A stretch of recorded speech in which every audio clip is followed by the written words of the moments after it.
Hi yogis, and welcome to this tutorial for Yin Yoga Square Pose. This is a Yin variation of the Yang style or Hatha Yoga pose Agni Stambhasana. You'll need a block or a couple sturdy books.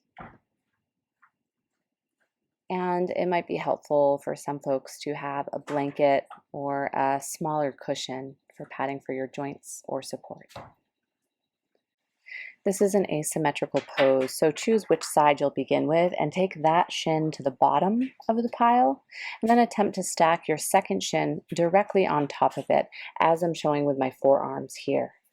The result will be an empty triangle in the lap, so it's really different than easy seat or sukhasana or crisscross.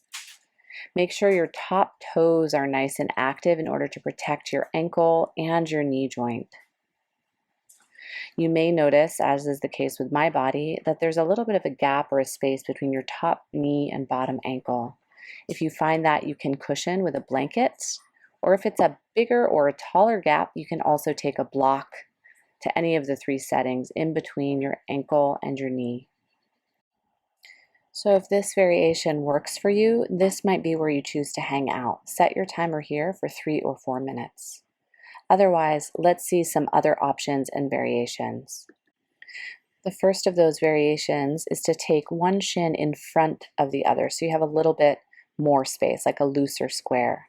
You can angle your shin further away to give yourself even more space. So this would be like an untied shoelace or a loose shoelace example.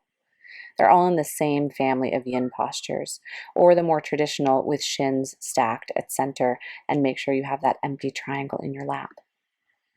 So this pose is really going to address the liver and kidney meridians because these are the lines that pass through inner groin. The gallbladder line, you'll be feeling it there in the outer leg or hips, and then if you're choosing to take the folding forward variation, as I am here, you'll also be impacting the urinary bladder line that runs along your back. So hot spots in this posture that you'll want to be very mindful of are, of course, ankles, knees, and hips. Most of the intensity here is held in the lower part of the body. And as you first settle into the posture, take note of what's coming up for you sensation or edge-wise. If you're not feeling a whole lot, you may have the feet or ankles pulled in a little bit too close to the groin, as in a typical cross-legged sitting position. Remember that the shins are something close to a stack or one in front of the other with an empty or open triangle. Ensure that your shoulders, arms, elbows, and hands are both heavy and soft if you're folding forward. Or if you're in a tall posture, keep a soft brow and a jaw and a smooth, relaxed breath.